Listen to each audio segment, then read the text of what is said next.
और कहने का भाव ये है परमात्मा का कि इन बच्चों का जो संस्कार है वो भगवान ने पूर्व निर्धारित कर रखा। ना तेरे रोन पीटने से कुछ हो, ना तेरी चिंता से कुछ हो, तो कितना ही इनके लिए संग्रह कर ले, मान ले 2 नंबर का धंधा करके, और बच्चों को सेठ बनाने के लिए तूने माया जोड़ दी, और इनके भाग में माया नहीं है तो वो एक झटके में नाश कर देंगे, या तो शराब पीने लग जाएंगे या कोई और बर्बादी कर देंगे। एक फौजी था, वो उपदेश लिया, उसके बाद बताने लगा जी बात तो आपकी सही है। उसने बताया कि मैं कुछ ऐसी पोस्ट पे था, फिर वहां भी कुछ ऐसा धंधा कर लिया, पैसे खूब जोड़ लिए,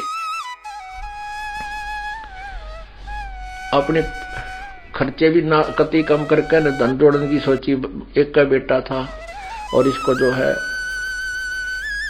मेरा बेटा दुखी ना हो जाए इसके लिए मैंने अपने तन पर भी सरकारी कपड़े पहने और ढीसमाए सारी उम्र के हो गए का रिश्तेदारी में जाने के लिए।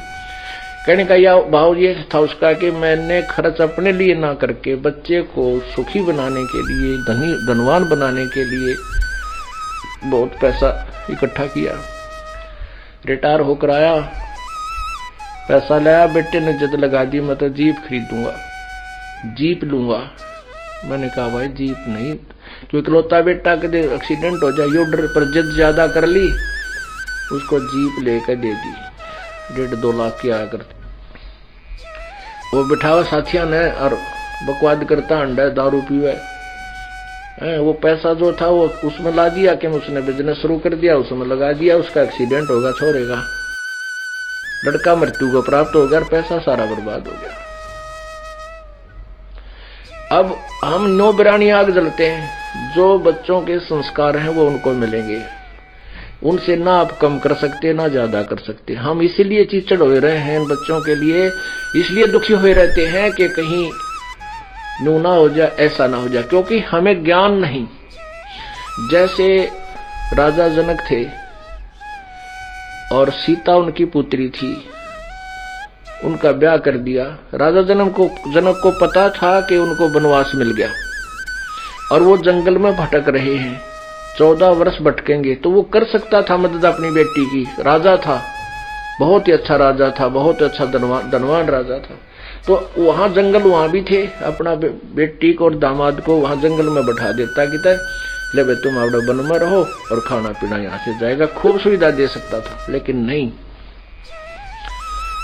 वो विद्वान था, वो ज्ञान भगवान के विधान से परिचित था कि बच्चे की किस्मत के साथ वो खुद संघर्ष करेगी, हम उसकी कुछ मदद नहीं कर सकते और ना ही ऐसा हमें करने में कोई लाभ होगा।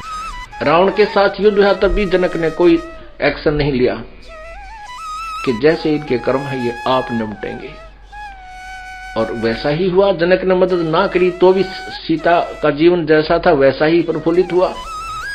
इस प्रकार जो समझदार व्यक्ति ज्ञान के आधार में चलेंगे तो या बिरानी आग ना जलेंगे। मान लीजिए बच्चे ने कोई व्यापार किया है और आप भी साथ ही लग रहे हो, हानि होगी।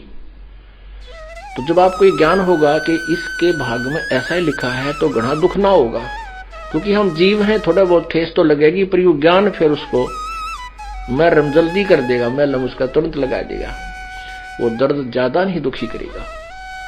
ये बात याद आवेंगी या बिरानी आ गया भाई काल न ला रखी है, इस ज्ञान से बुझेगी, ज्ञान से नॉर्मल होगी, कम होगी।